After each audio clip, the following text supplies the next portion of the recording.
जागरण समूह के कार्यकारी संपादक और लखनऊ से हमारे बड़े पुराने मित्र रहे श्री विष्णु त्रिपाठी जी, श्री कार्तिक अग्रवाल जी, प्रदीप शुक्ला जी और अन्य सामाजिक क्षेत्रों में भिन्न भिन्न दायित्वों का निर्वाह कर रहे प्रमुख विशिष्ट अतिथिगण और इस सभागार में उपस्थित छात्र छात्राओं, आज देखिए कुछ संयोग बहुत अच्छे घटित हो रहे हैं। सूर्य उत्तरायण की तरफ बढ़ गया है और भारत का सूर्य भी उत्तरायण की तरफ बढ़ रहा है, इसमें कोई संदेह नहीं।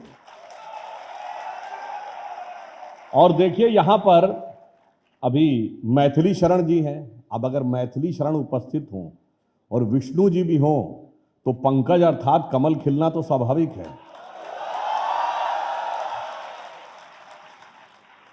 और मुझे इसलिए भी ध्यान आता है यहां पे कि मुझे याद आ जाता है, जैसे फिल्मों में एक डायलॉग होता है ना, 20 बरस पहले की बात है, मगर मुझे आ जाता था 30 बरस पहले की बात है, जब मैं भी छात्र हुआ करता था और श्री राम जन्मभूमि आंदोलन उस समय स्टार्ट हुआ था। मुझे आप लोगों को देखकर वो स्मरण आता है और यह भी ध्यान आता है, मैं अप्रैल 1987 में, विष्णु जी को याद होगा, ताला खुलने के बाद मंदिर निर्माण के संकल्प को लेकर अयोध्या में एक रैली हुई थी। मैं बालक के रूप में उस रैली में भी गया था।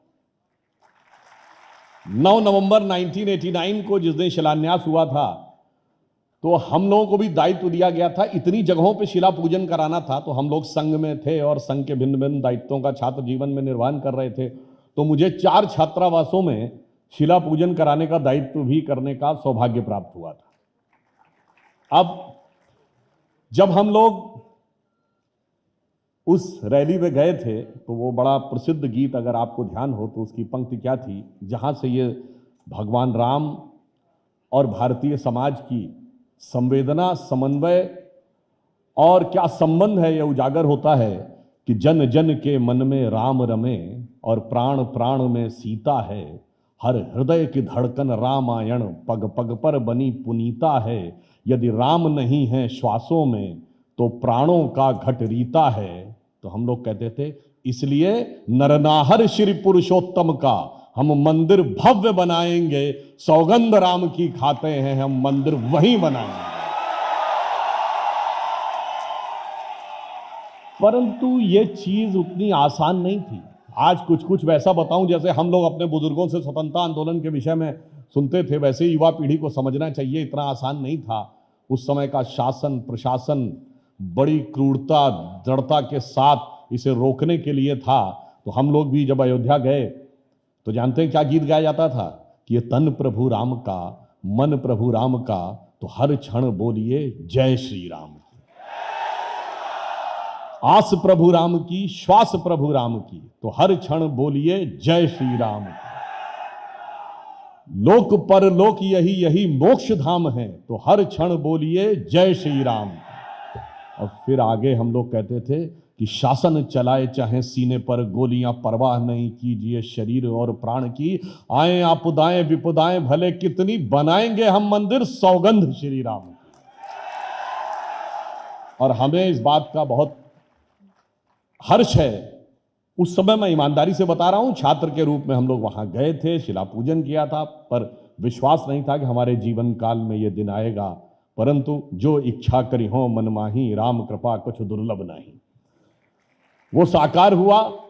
अभी विष्णु जी बोल रहे थे, मैं ये भी कह सकता हूं, जो श्री राम जन्मभूमि का आंदोलन था वो भारत के जागरण का प्रतीक था और जागरण का भी विकास भारत के उसी जागरण के साथ सिंक्रोनस होकर हुआ था।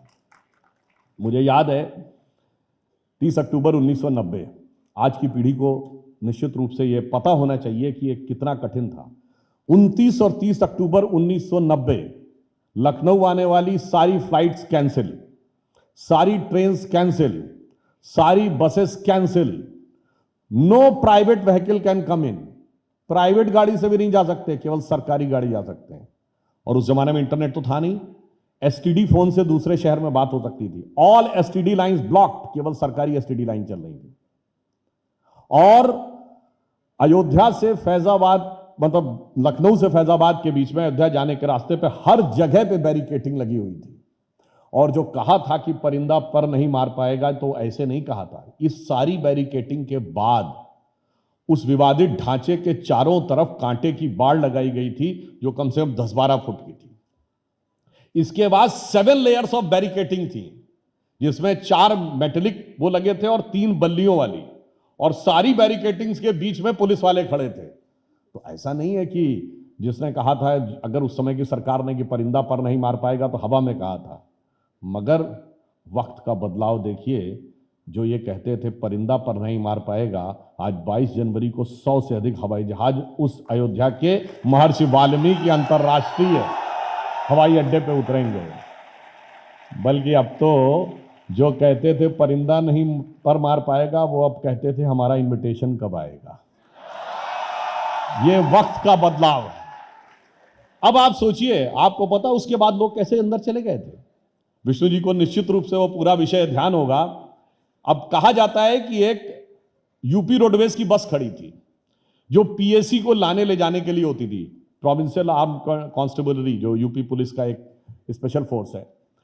तो एक साधु बाबा उसमें घुस गए, और कहा जाता वो पहले रोडवेज में ड्राइवर रहे थे, उन्हें रोड चलाना आता था, और तमाम साधु लोग उस बस में घुस गए, और वो बस अयोध्या की गलियों में से गई, और वो बैरिकेटिंग्स को तोड़ते तोड़ते तोड़ते तोड़ते वहां तक पहुंच गई जहां पर की कांटे की बाड़ लगी हुई थी। अब कांटे की बाड़ तो थी 12 फुट की, मगर जब बस उससे जाके लग गई, तो बस के खिड़कियों से लोग चढ़ के बस की छत पे आ गए, और उससे अंदर जाकर कूद गए, और उन्होंने गेट का ताला तोड़कर उसे खोल दिया। अब कोई कहेगा कि साहब ये तो लापरवाही में हो गया होगा, मगर मैं कहता हूं इसमें भी बड़ा दैव संयोग है। पहले तो बस वहां खाली खड़ी थी। अच्छा, बस में चाबी भी लगी हुई थी। अच्छा चलिए, जो चलाने वाला था वो इतना एक्सपर्ट था कि बगैर चाबी के उसने खोल लिया, गाड़ी को चला दिया। अब आप सोचिए, उन पतली गलियों में बस को चलाना इतना आसान काम नहीं, कहीं भी बस टकरा कर रुक सकती थी। इसके बावजूद इतनी कुशलता से बस चली कि आगे चलती चली गई। और उस जमाने में उत्तर प्रदेश रोडवेज की जैसी बसें हुआ करती थी, मतलब not to be taken otherwise, हम लोगों को बचपन में याद है खटारा टाइप बसें होती थी कि अगर चलो तो नीचे सड़क तक दिखती थी। अगर नॉर्मल बस होती तो 2-3 बैरिकेटिंग में तो कन्वेयर बेल्ट टूट जाती, पर 7 बैरिकेटिंग तोड़ने के बाद भी कन्वेयर बेल्ट भी नहीं टूटी। अब इसको कोई संयोग माने या दैव योग माने, मानो तो मैं गंगा मां हूं, ना मानो तो बहता पानी। और उसके बाद यह भी ध्यान रखने की बात है, मुझे याद है 30 अक्टूबर 1990 के दिन बड़ी बेचैनी थी। सुबेरे का अखबार, हमारे यहाँ जागरण आता था हिंदी के एरिया, और अंग्रेजी में टाइम्स ऑफ इंडिया आता था। जागरण ने लिखा, हेडिंग ये थी, आज 30 अक्टूबर है, क्योंकि 30 अक्टूबर इतने दिनों से सुना जा रहा था कि सबके मन में एक सेंसेशन था। मुझे ये भी याद है कि 28 अक्टूबर को अटल जी की एक सभा तय थी लखनऊ के अमीनाबाद वाले झंडे वाला पार्क में, पर अटल जी को एयरपोर्ट पर ही अरेस्ट कर लिया गया। सभा के लिए हम लोग वहां पहुंचे थे, बाद में पुलिस ने तितर बितर कर दिया था। अब उसके बाद अंग्रेजी के अखबारों की हेडिंग जानते क्या थी? Nation zero hour. अब उस जमाने में तो ना मोबाइल था, ना इंटरनेट था, इंडिपेंडेंट मीडिया भी नहीं था। दोपहर में 2 बजे आकाशवाणी से समाचार आते थे, 2 से 2:10 हिंदी के, फिर 2:10 से 2:20 इंग्लिश के। हम लोग बड़ा कान लगा के सुने क्या हुआ, तो उन्होंने कहा जी कुछ नहीं हुआ, चंद लोग इकट्ठा हुए थे सरयू के पुल के बाहर और उन्हें खदेड़ दिया गया। 3 बजे 5 मिनट का समाचार दूरदर्शन ने आना शुरू किया था, 5-5 मिनट का हिंदी इंग्लिश का, वो सुना, उसने कहा जी कुछ नहीं हुआ। अब हम लोगों को जो जानकारी थी संघ के हिसाब से ऐसा तो नहीं हो सकता, क्योंकि सड़कें ब्लॉक कर दी गई थी, लोग गांवों गांवों खेत खेत होते हुए पगडंडी के द्वारा पहुंच गए थे। और मैं आपको यह भी बात बताऊं, उस समय चूंकि सिर्फ सरकारी रेडियो था, तो उस समय बीबीसी को लोग सुनते थे कि कम से कम सरकार के अलावा की कुछ वो मिलेगी। तो अगर किसी के पास बीबीसी की पुरानी आर्काइव्स निकाल सके अक्टूबर एंड की 1990 की, तो मुझे बहुत अच्छी तरीके से याद है कि उसमें उन्होंने कहा था कि यह भारत छोड़ो आंदोलन से कहीं बड़ा आंदोलन था, और उसका उन्होंने आधार दिया था। विश्व हिंदू परिषद ने दावा किया था कि 20 से 25 लाख लोग गिरफ्तार हुए, सरकार ने स्वीकार किया था कि 5.5 से 6 लाख लोग गिरफ्तार हुए, यूपी गवर्नमेंट ने। जबकि भारत छोड़ो आंदोलन में यूपी गवर्नमेंट ने एक्सेप्ट किया था, उस समय अंग्रेजों की सरकार ने, कि 20,000 लोग गिरफ्तार हुए, कांग्रेस ने दावा किया था 1 लाख लोग गिरफ्तार हुए। यानी 20 गुने का अंतर, जबकि आबादी 1942 से 1990 के बीच में डबल भी नहीं हुई थी। यानी अगर पॉपुलेशन को भी कंसीडरेशन कर लें तो 10 टाइम्स ज़्यादा लोग इसमें इन्वॉल्व थे। ये बीबीसी ने अपनी एक रिपोर्ट में बताया था, जो मुझे याद है, इसलिए मैं कह रहा हूँ लास्ट वीक ऑफ अक्टूबर के अगर बीबीसी के हिंदी सेवा के आर्काइव्स को निकालेंगे तो उसमें चीज़ आ जाएगी। मैं सिर्फ इसलिए बता रहा हूँ कि कितना भारी आंदोलन था, ये आपको समझने की आवश्यकता है। और उसके बाद क्या हुआ, रात को आपको याद हो 8:45 बजे आकाशवाणी से भी समाचार आते थे, 15-15 मिनट के, 8:45-9 बजे, और दूरदर्शन पे भी आते थे। दूरदर्शन आकाशवाणी दोनों ने कहा कुछ भी घटना नहीं हुई, केवल चंद लोग सरयू के पुल के उस तरफ इकट्ठा हुए थे, पुलिस ने हल्का बल प्रयोग करके उनको तितर बितर कर दिया।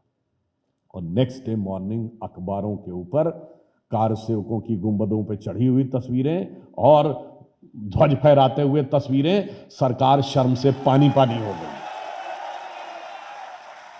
और ये मैं इसलिए भी कहना चाहता हूं, जो लोग आज कहते हैं अभिव्यक्ति की स्वतंत्रता, मीडिया की इंडिपेंडेंस, ये वो, उसका जीता जागता प्रमाण ये है। और मैं ये भी बताना चाहता हूं कि 30 अक्टूबर 1990 को जो फायरिंग हुई उसमें तो अपेक्षाकृत बहुत कम संख्या थी, मगर उससे खिसिया कर, बौखला कर सरकार ने 2 नवंबर 1990 को जो फायरिंग कराई, उस दिन कोई कार सेवा नहीं थी, केवल कार सेवक बैठे हुए भजन कर रहे थे और भजन करते हुए कार सेवकों के ऊपर गोलियां चलाई गई, जिसमें सैकड़ों लोग घायल हुए, सैकड़ों लोग मारे गए।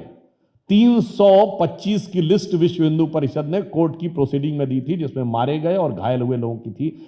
ऑफिशियली यूपी गवर्नमेंट ने सिर्फ 16 एक्सेप्ट किए थे। आप ये समझिए कि कितना बड़ा आंदोलन था, इससे आप अंदाजा लगा सकते हैं इतना। और एक और बात आप समझिए, जेपी मूवमेंट हुआ तो वो नॉर्थ इंडिया तक सीमित रहा था, परंतु इस आंदोलन में भारी संख्या में कार सेवक दक्षिण भारत से आए थे, भारी संख्या में गुजरात से आए थे, आंध्र प्रदेश से आए थे। यानी एक पूरा एक नेशन कलेक्टिव कॉन्शियसनेस के साथ उभर रहा था। और यहां मैं ये भी बात बताना चाहता हूं कि इसको आप लॉजिकली भी समझिए, ये होना ही था एक ना एक दिन। वो 1990 में होता राम मंदिर के माध्यम से, या 92 में होता, या 95 में होता, किसी भी चीज के माध्यम से होता। उसका कारण जानते क्या था? हम सन 47 में आजाद हुए। इस देश की मूल प्रवृत्ति क्या है? इस देश की मूल प्रवृत्ति, जो हमें सेकुलर समझाया जाता है, पहले मैं बच्चों से कहूंगा जाके चेक करिएगा सेकुलर वर्ड का लिटरल मीनिंग क्या होता है। धर्मनिरपेक्ष नहीं होता है। इवन जो ट्रांसलेशन ऑफिशियल है गवर्नमेंट ऑफ इंडिया का, कॉन्स्टिट्यूशन का, वहां सेकुलर का ट्रांसलेशन पंथ निरपेक्ष, मगर हमें धर्मनिरपेक्ष पढ़ाया गया। वास्तविकता में क्या है? सेकुलर वर्ल्ड का जो लिटरल मीनिंग है, अगर आप ऑक्सफोर्ड की क्लासिकल डिक्शनरी में देखेंगे तो उसका मीनिंग लिखा रहता है, it connection to the mundane activities in contrast to spiritualism, यानी भौतिकवादी या अध्यात्म विरोधी, यह उसका अर्थ होता था। मगर हमें धर्मनिरपेक्ष कह के इस देश को धर्म से अलग करने का प्रयास किया गया, जो सरासर गलत था। संविधान निर्माताओं ने अगर भारत के राष्ट्रीय ध्वज के ऊपर अशोक का धम्म चक्र रखा था तो वो धम्म चक्र है, सारनाथ का अर्थात धर्म चक्र है। संसद के लोकसभा अध्यक्ष की पीठ के पीछे लिखा हुआ है धर्म चक्र प्रवर्तनाय, यानी सारी संसद धर्म के चक्र के प्रवर्तन के लिए है। सर्वोच्च न्यायालय के एम्बलम को देखिए, उस पर लिखा हुआ यतो धर्मस् ततो जयः, जहां धर्म है वहीं विजय है। तो ये एक धर्म प्राण देश है, और इसकी ऊर्जा तभी जागृत होती है जब धर्म जागृत होता है। अगर आप देखें 1857 का जो स्वतंत्रता संग्राम था, उसके मूल में धार्मिक कारण था। फिर स्वराज का आंदोलन जब लोकमान्य तिलक ने प्रारंभ किया तो सबसे पहले गणपति जयंती, आज जो महाराष्ट्र में मनाई जाती है, उसको संस्थागत व्यवस्थित स्वरूप लोकमान्य तिलक ने दिया गणपति जयंती के माध्यम से। महात्मा गांधी ने यदि 1920 में शुरुआत की तो राम राज्य के नाम के साथ, राम राज्य के आदर्श के साथ। 47 में देश की स्वतंत्रता हुई तो धर्म के आधार पर दुखद विभाजन के साथ हुई। इसलिए इस भारत की जो स्वाभाविक प्रवृत्ति है, यह भारतीय समाज भावनात्मक दृष्टि से धर्म प्राण समाज है। तो धर्म का तत्व उदय होना ही होना था। उस समय आजादी मिले 42-43 साल हो गए थे, यानी जो लोग उस समय 50-55 साल की उम्र में थे, उनकी लिविंग मेमोरी में ब्रिटिश रूल नहीं था। यानी भारत अपनी नेचुरल माइंडसेट में उभर कर आ रहा था। तो 90 के दशक में 40 से 50 साल पूरा होने पे भारत की नैसर्गिक प्रवृत्ति उभरनी थी, और वो राम मंदिर के माध्यम से उभरी।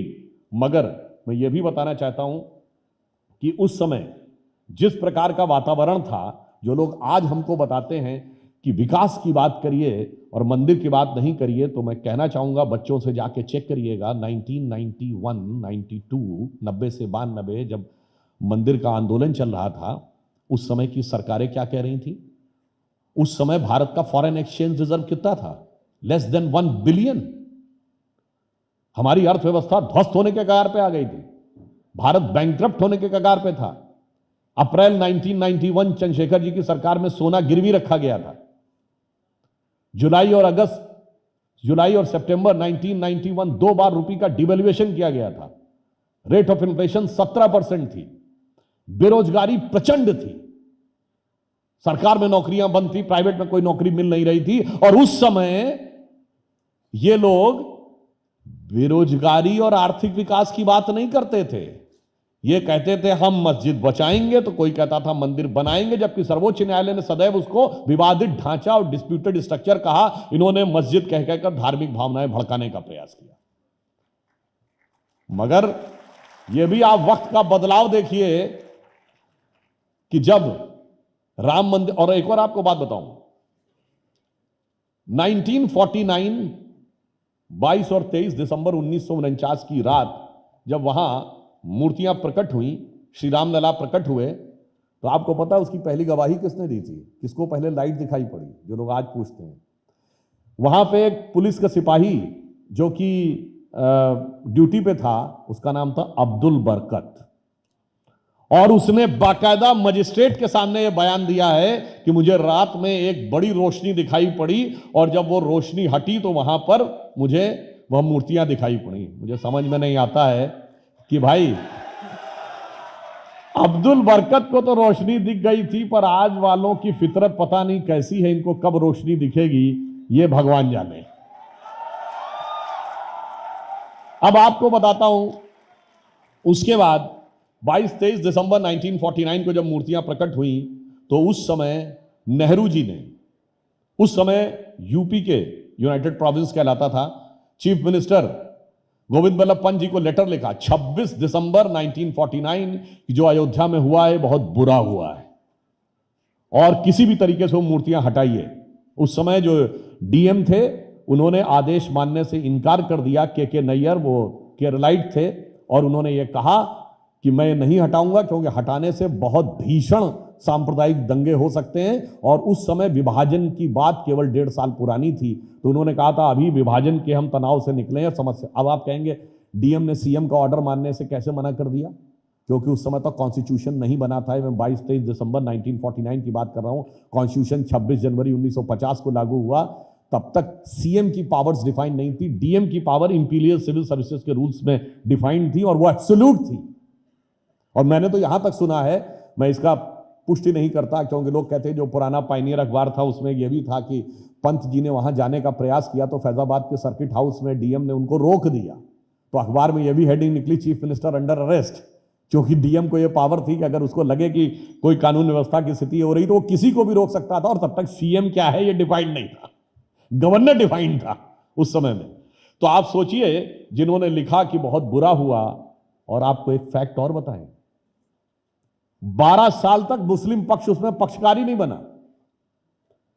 टाइटल सूट जो होता है उसकी एक मियाद होती है 12 साल। अगर 12 साल के अंदर आपने लैंड पे क्लेम नहीं किया तो योर क्लेम इज फॉरफिटेड।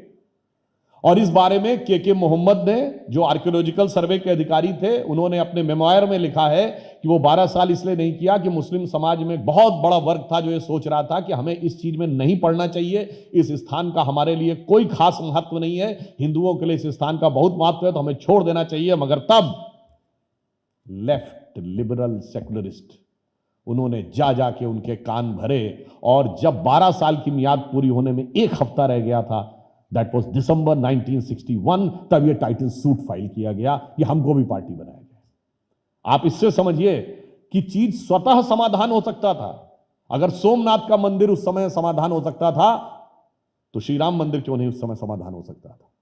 जब हम लोग छात्र जीवन में थे तो एक विचारक आए हमारी यूनिवर्सिटी में, तो उनसे सवाल पूछा गया कि आज आप लोग इसको मुद्दा बना रहे हैं, जब आज़ादी के जस्ट बाद सोमनाथ का मंदिर सॉल्व हो गया तो ये राम मंदिर क्यों नहीं सॉल्व हो पाया? तो उन्होंने मजाक में हंसते हुए कहा, शायद इसलिए सॉल्व ना हो पाया हो कि सोमनाथ सरदार पटेल के प्रोविंस में पड़ गया था और ये नेहरू जी के प्रोविंस में पड़ गया। और उन्होंने कहा शायद इसीलिए सारी रियासतें सॉल्व हो गई। जो रियासतों का महकमा सरदार पटेल के पास था, उसमें से एक एक्सक्लूसिवली नेहरू जी ने अपने पास रख ली थी, वो कश्मीर, वो आज तक सॉल्व नहीं हो पाई थी। वो अगस्त 2019 में जाके सॉल्व हुई, मोदी जी के नेतृत्व में, जब हमारे गृह मंत्री अमित शाह जी ने संसद में पास कराया। तो मैं सिर्फ ये बताना चाहता हूं, सॉल्व कभी भी हो सकता था। फिर 1976 में रूटीन खुदाई हो रही थी, आर्कियोलॉजिकल सर्वे रूटीन खुदाई करता है, तो नीचे खंबे निकल आए, और उस खुदाई का नेतृत्व के मोहम्मद कर रहे थे as joint director of archaeological survey of India. उन्होंने बताया कि लेफ्टिस्ट हिस्टोरियंस के दबाव में खुदाई रुकवा दी गई। अब एक और आपको बात बताऊं, वो खुदाई रुकवाई गई किस चीज के लिए? कि सबूत ना निकलने पाए, और कोर्ट से स्टे ले लिया गया कि खुदाई नहीं करवाई जाएगी।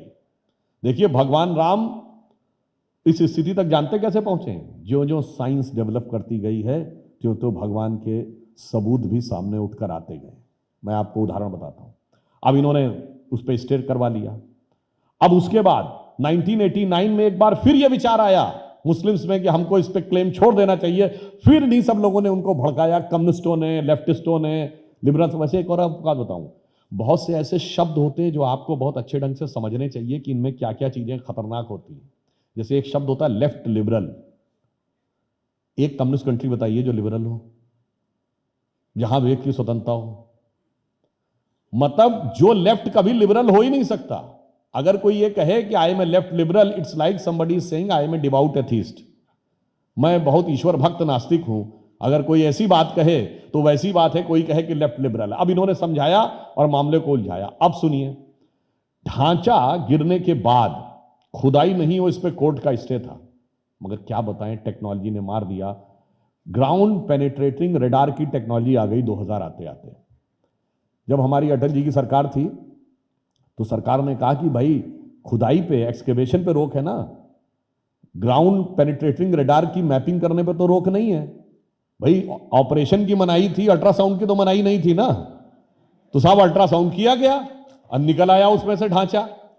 अब जब हाई कोर्ट के सामने रखा, हाई कोर्ट ने परमिशन दे दी कि जब ढांचा दिख रहा है कुछ तो खुदाई करवाइए। अब खुदाई करे, उसमें दर्जनों खंभे निकल आए। आज सुनिए क्या हुआ। जो मस्जिद के खंभे थे, Lucknow bench of Allahabad high court का 30 सितंबर 2010 का जजमेंट अगर आप पढ़ेंगे, उसमें से बहुत डिटेल में सारा है। वो ऊपर से तो मस्जिद के खंभे थे और नीचे जाने पे वो मंदिर के खंभे थे। बस इसी हकीकत को अगर कोई समझ ले तो समाज का तनाव ही समाप्त हो जाएगा कि जो लोग ऊपर से कुछ दिख रहे हैं वो अपने अंदर जाके देखेंगे तो उनकी पहचान कुछ और नजर आएगी।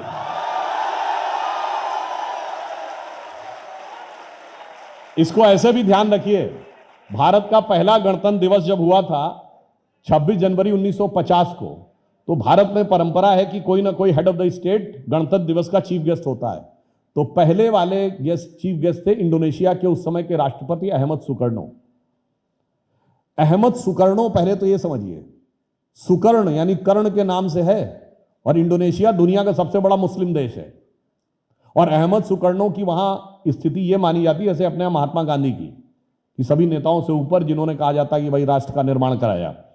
अब जब वो चलने लगे, वो आए, नॉन अलाइन समिट हुई जब पहली, 51 में दोबारा आए, जब भारत में गुट निरपेक्ष सम्मेलन हुआ, तो कस्टमरी शिष्टाचार में सबको वापस कुछ ना कुछ गिफ्ट दी जाती है। जब गिफ्ट दी गई तो अहमद सुकर्णो ने कहा नेहरू जी से कि हमें एक और गिफ्ट चाहिए।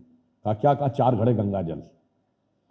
तो पाकिस्तान के विदेश मंत्री ने कहा आप क्या बोल रहे हैं, मुस्लिम कंट्री होके आप कह रहे हैं 4 घड़े गंगा जल, उसके आप प्राइम मिनिस्टर होके? तो अहमद सुकर्णो का जवाब बहुत शानदार था। उन्होंने कहा by change of circumstances we have change our way of worship but we can not change our forefathers. अब साथ देखिए, जब वो ग्राउंड पेनिट्रेशन रेडार, मतलब जो निकल रहा था वही अहमद सुकर्णो बता भी रहे थे। अब 2003 में जब नीचे से ढांचा दिख गया, यह राम मंदिर निर्माण का दूसरा सबसे बड़ा परिवर्तन था 92 के बाद। 92 में सिर्फ ढांचा ही नहीं गिरा था, विवादित ढांचा, भारत की अर्थव्यवस्था का ढांचा न्यूरोवियन मॉडल भी चला गया था और एक नई अर्थव्यवस्था ने आकार लिया था और मंदिर के भी नए स्वरूप ने आकार लिया। 2003 में मैं जाके फिर चेक करिएगा, 2003-4 में जब नीचे से दिख गए खंबे, यानी स्पष्ट हो गया कि नीचे मंदिर है, एक स्टेप हम आगे बढ़ गए। ये वो ईयर है जब भारत का फॉरेन एक्सचेंज रिजर्व 100 बिलियन पहुंचा। 91 में कितना था? Less than 1 billion. अब टच किया 100 बिलियन। 2003-4 में हम करंट अकाउंट सरप्लस कंट्री 1 साल के लिए बने, जाके चेक कर लीजिएगा। 2003-4 में एक ही क्वार्टर के लिए सही हमने 10% की ग्रोथ रेट अटेन की, यानी इधर राम मंदिर उठ रहा था, उधर देश उठ रहा था। अब आप आइए 2019 में जब जजमेंट आया और 5 अगस्त 2020 को जब प्रधानमंत्री जी ने उसका शिलान्यास किया तो हमारा फॉरेन एक्सचेंज रिजर्व 500 बिलियन पहुंचा। अब जब ढांचा समाप्त हुआ, सब कुछ हुआ, मंदिर का भव्य निर्माण होने जा रहा है, तो फॉरेन एक्सचेंज रिजर्व 620 बिलियन है। हम 5th लार्जेस्ट इकोनॉमी है, 4th बिगेस्ट स्टॉक एक्सचेंज है, 3rd बिगेस्ट ऑटोमोबाइल मैन्युफैक्चरर है और 2nd बिगेस्ट मोबाइल हैंडसेट के मैन्युफैक्चरर है। इंफ्रास्ट्रक्चर में हमारा इन्वेस्टमेंट नंबर 1 है वर्ल्ड में, अमेरिका से ज्यादा है। और तो और चांद के अछूते कोने साउथ पोल को छूने वाले पहले देश हो गए। और भारत की संसद ने नारी शक्ति वंदन अधिनियम पारित करके महिलाओं का लोकसभा और विधानसभा में प्रतिनिधित्व का मार्ग भी प्रशस्त कर दिया है। यानी अगर तुलसी बाबा ने कहा था सिया राम मैं सब जग जानी, करहूं प्रणाम जोर जुग पानी, तो सब जगह सिया राम को बराबर स्थान देने की व्यवस्था भी भगवान ने कर दी है। और इतना ही नहीं हुआ है, ये मंदिर की तारीख जब आई है तो अंग्रेजों के जमाने के जो वो थे रूल्स, 1860 का Indian panel code, evidence act 1870, वो सब समाप्त हो गए और भारतीय न्याय संहिता बनी। और अब जैसा गृह मंत्री अमित शाह जी ने अपने इंटरव्यू में कहा है, अगले 5 से 10 साल में बैकलॉग खत्म होगा, उसके बाद कोई भी आपराधिक मामला होगा 3 साल के अंदर निर्णय मिल ही जाएगा। यानी जो एक फिल्म में डायलॉग था ना, तारीख पे तारीख, तारीख पे तारीख, तो मैं बताना चाहता हूं जो लोग हमसे पूछते थे रामलला हम आएंगे, मंदिर वहीं बनाएंगे, तारीख नहीं बताएंगे, तो साहब वो तारीख जब आई है तो तारीख पे तारीख पे तारीख वाली बात तारीख में कहीं गुम होती नजर आ रही है। यानी हमारा जो लीगल रिफॉर्म्स भी हुआ है और इसके बाद अगर आप देखें तो हम उस स्थिति में पहुंचे कि G20 में हम हाईएस्ट ग्रोथ रेट के साथ 7.8% के साथ वर्ल्ड में टॉप कर रहे हैं। अभी फिच ने अपनी रेटिंग दी है तो चाइना की रेटिंग 6.2 से घटाकर 5.2 से घटा के 4.5 कर दी है और हमारी 6.2 से बढ़ाकर 6.8 कर दी है। अनडाउटेडली हम सबसे आगे आके खड़े हुए हैं। यह है राम का प्रताप। फिर मैं कह रहा हूं, मानो तो मैं गंगा मां हूं, ना मानो तो बहता पानी। मगर मैं ये भी कहना चाहता हूं, इसकी गंभीरता को आप इस दृष्टि से भी समझिए कि प्रधानमंत्री श्री नरेंद्र मोदी जी ने 15 अगस्त 2022 को जब अमृत काल की बात कही थी, ये देश का अमृत काल है, तो उन्होंने कहा था इस अमृत काल के 5 संकल्प हैं। एक, इस देश को विकसित राष्ट्र बनाना है, यानी जब हमारी शताब्दी आ जाएगी 2047 तक। दूसरा, गुलामी की मानसिकता के हर प्रभाव से अपने को मुक्त करना। और तीसरा, अपनी विरासत पे हमको गर्व करना है। और चौथा कि इसके लिए हम सबको कर्तव्य करना है। और पांचवा, वो कर्तव्य सामूहिक रूप से करना है। और आप देखिए कि गुलामी की उस मानसिकता से बाहर आने की व्यवस्था उस प्रकार से बन रही है। मैं एक उदाहरण देना चाहता हूं। देखिए, मैं एक टीवी डिबेट में था, ये 2014 से पहले की बात है। तब अमित शाह जी जनरल सेक्रेटरी गए अयोध्या और उन्होंने कहा कि हमारा संकल्प है कि राम मंदिर दोबारा बनेगा। और कुंभ के मेले में तत्कालीन राष्ट्रीय अध्यक्ष राजनाथ सिंह जी ने भी जाके कहा। तो एक महोदय थे अपोजिट, मैं नाम नहीं लूंगा, उनका अपोजिट पार्टी के प्रवक्ता थे, मुझसे कहने लगे कि what you are talking about, India is emerging in the 21st century, aspire to become an economic super power. आज की यंगर जनरेशन है जो technology oriented, techs heavy, technologically advance होना चाहती है, हम इकोनॉमिकली सुपर पावर बनना चाहते हैं। These are the younger aspiration, where does Ram Mandir fits in this? तो मैंने उनको जवाब दिया, सुनिए जनाब, we do not want to become just economic super power. Economic super power तो बहुत बहुत रह रही है, जापान इकोनॉमिक सुपर पावर है, सो व्हाट? दुनिया में क्या इन्फ्लुएंस है? Singapore highest per capita income है, हांगकांग, ताइवान, मकाऊ। हमने कहा हम दुनिया में इकोनॉमिक सुपर पावर नहीं बनना चाहते, हम वर्ल्ड लीडर बनना चाहते हैं। और जब आप वर्ल्ड लीडर बनना चाहते हैं तो सिर्फ इकोनॉमिक पावर, मिलिट्री पावर या इंटेलेक्चुअल पावर नहीं, certain set of values represent होनी चाहिए which can inspire the entire world. If there is one character in which all the virtues of Indian civilisation are embodied, it is भगवान श्री राम। और कैसे? मैंने कहा दुनिया का इतिहास भरा पड़ा है उन उदाहरणों से। भाई भाई का गला काट के गद्दी पे बैठता था, बेटा बाप को मार के गद्दी पे बैठता था। उसके कंट्रास्ट में यदि ये उदाहरण है कि भाई के पिता के एक वचन पे कोई जंगल चला जाएगा, दूसरा भाई उसके साथ जंगल जाएगा, तीसरा भाई खड़ाऊ रख के शासन करेगा, तो मैं कहता हूं भाई मेरे भाई देखो दुनिया में इसका कौन सा एग्जाम्पल ऐसा कोई दूसरा देखने को मिलता है। These values will inspire. अब कोई आपसे कहेगा जी इंस्पायर करती हैं तो उससे क्या फर्क पड़ता है? सिर्फ यही है फैमिली में अच्छा सौहार्दपूर्ण वातावरण रहता है। आपकी फैमिली का सौहार्द इकोनॉमी को कैसे इंपैक्ट करता मैं आपको बताना चाहता हूं। आज भारत में 4.9% पर फैमिली है। आज से 50 साल पहले इट वॉज 5.5। अमेरिका में 2.5 है, आज से 50 साल पहले 3.3 था। जो अमेरिका 0.8 कम हुआ, 3.3% पर फैमिली से घटकर 2.5 पे आया, उसकी वजह से उनको 41 लाख नए मकान बनवाने पड़े। और जब आदमी अलग घर रहना शुरू करता है तो बहुत सारी और भी चीजें, अलग टीवी, फ्रिज, कार वगैरह वगैरह, तो इकोनॉमिक इंपैक्ट आया $8 ट्रिलियन। भारत 4.9 पे है, अगर हम घटकर 3.9 पे आ जाएं, यानी परिवार का सौहार्द टूटे, जो आजकल तोड़ने का बहुत प्रयास किया जाता है, सब बच्चों के मन में यही भरा जाता है जैसे हमारे माँ बाप हमारे ऊपर दबाव बना रहे हैं वगैरह वगैरह, तो जानते कितना असर पड़ेगा? हमें चाहिए होंगे 8 करोड़ नए मकान। अगर 2 पॉइंट कम हो जाए, यानी हम अमेरिका के लेवल पे आ जाए, 16 करोड़ नए मकान चाहिए होंगे। आप इकोनॉमी का इंपैक्ट तो छोड़िए, इन्वायरमेंट पे इंपैक्ट छोड़िए, क्या होगा? और इमोशन, सोसाइटी तो अलग रख दीजिए। Can this country which is having 2.4% of the global area sustain कि 16 करोड़ मोर हाउसेज? और फिर क्यों भाई, जो प्रधानमंत्री जी ने कहा ना कि अगर हमें अमृतकाल के बाद भारत को उस स्थिति में पहुंचाना है तो अटेन क्या करना, हम विकसित राष्ट्र बन जाएंगे। तो क्या अमेरिका विकसित राष्ट्र है तो कोई भी जाकर किसी भी स्कूल कॉलेज में गोली चला दे रहा है? किस लिए भाई? सारा तो पेट भरा हुआ है, सब कुछ तो है तुम्हारे पास, सब कुछ है।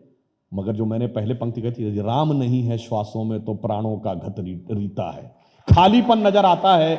और ये एक इंस्पिरेशन है।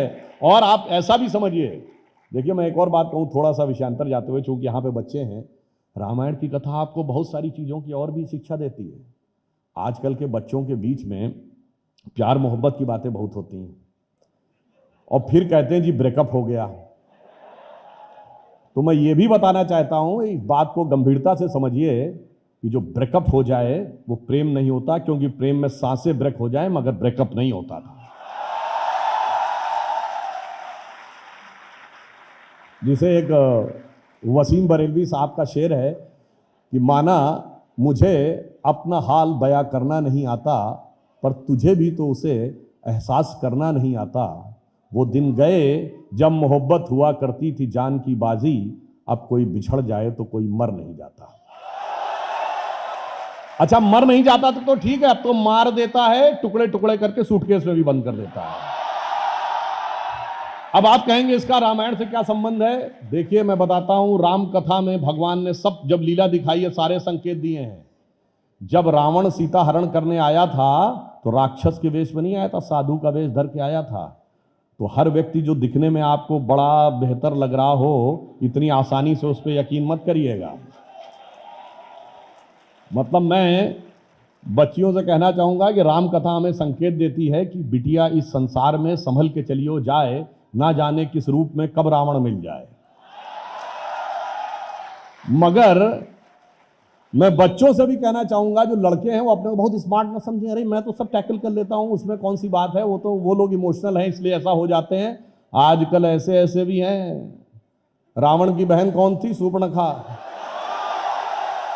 अगर गलत चक्कर में फंस गए तो भाई साहब दिन में तारे नजर आ जाएंगे। तो मैं कहना चाहता हूं, राम कथा यह भी बताती है, बिटवा इस संसार में संभल के चलियो जाए, ना जाने किस मोड़ पे शूर्पणखा मिल जाए। इसलिए आपको करना क्या है, ये बिल्कुल ये मार्केटिंग और इन सब चीजों के इन्फ्लुएंस से मत आइए कि मैं इंडिविजुअल हूं मेरा। अरे भाई, आप जो जो आगे बढ़ रहे हैं, अपने माता पिता से हर चीज कंसल्ट करिए और अपने गुरुओं से कंसल्ट करिए, तब डिसीजन लीजिए। अगर आप किस स्कूल कॉलेज में एडमिशन लेंगे, ये आप पूछ के मतलब कंसल्ट करके करते हैं। ऐसा तो नहीं कि जिसकी बिल्डिंग अच्छी दिख गई उसे ही चले गए, जो बिल्डिंग अच्छी दिख गई उसमें नौकरी कर ली। नहीं, आप चीजों को एनालाइज करते हैं। तो इसीलिए रामचरितमानस में क्या लिखा है? प्रातः काल उठ के रघुनाथा, मात पिता गुरु नावहि माथा। तो मात पिता और गुरु तीनों के हिसाब से चलेंगे तो जिंदगी में सही दिशा में जाएंगे, वरना तो मैंने आपको रावण और शूर्पणखा की कथा बता दी।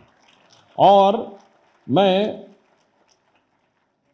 अंत में यह कहना चाहूंगा कि आप यह भी बात अच्छी तरीके से समझ लीजिए कि भारत के अंदर एक बड़ा बदलाव आ रहा है, और जो मैंने आपको बताया कि भगवान श्री राम का मंदिर उस बड़े बदलाव का प्रतीक था।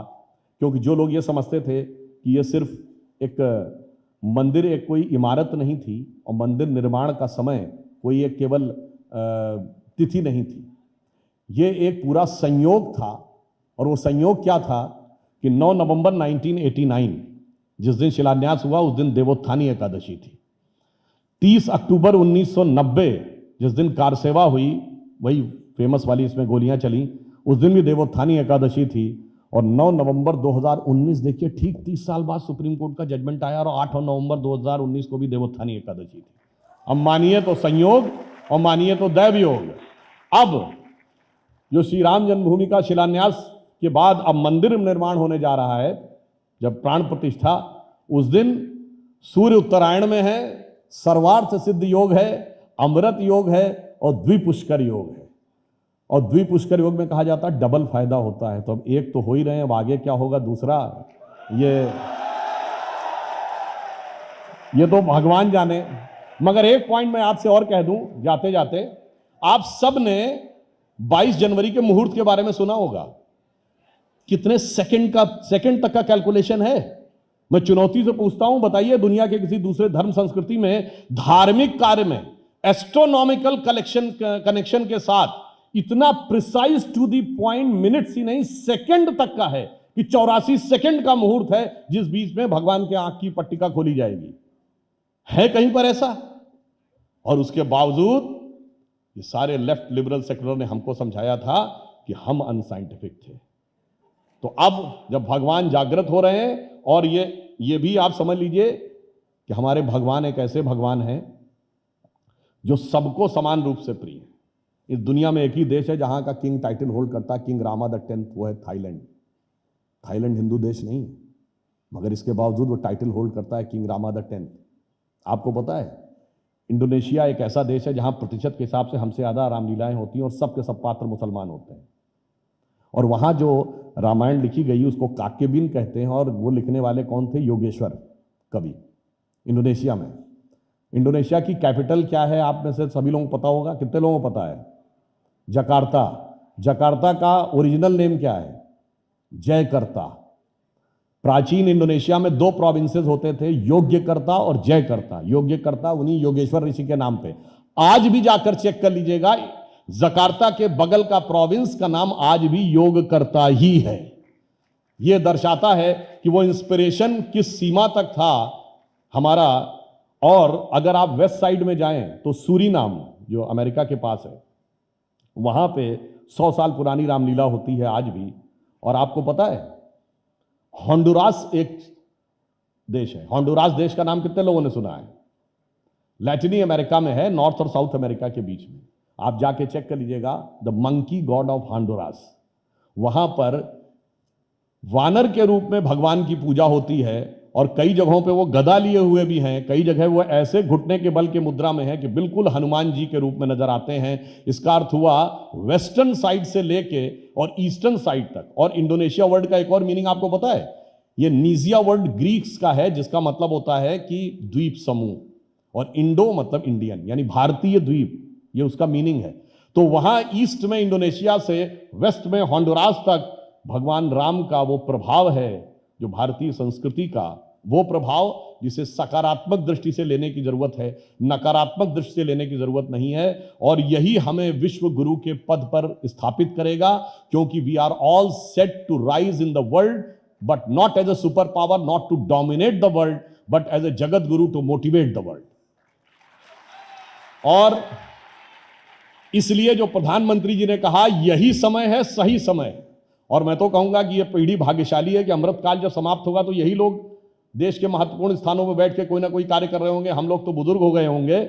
तो मैं जहां से बात प्रारंभ की थी वहीं पे बात को समाप्त करता हूं कि जो संकल्प था मंदिर निर्माण का वो पूरा हो रहा है, परंतु आगे इसमें क्या होना है, जो अटल बिहारी वाजपेयी जी की बड़ी प्रसिद्ध कविता थी, हिंदू तन मन हिंदू जीवन रग रग हिंदू मेरा परिचय, उसके इस छंद के साथ समाप्त करता हूं जो सबको इंस्पिरेशन देना चाहिए कि मैं अखिल विश्व का गुरु महान, मैं अखिल विश्व का गुरु महान, देता विद्या का अमर दान, मैंने दिखलाया मुक्ति मार्ग, मैंने सिखलाया ब्रह्म ज्ञान।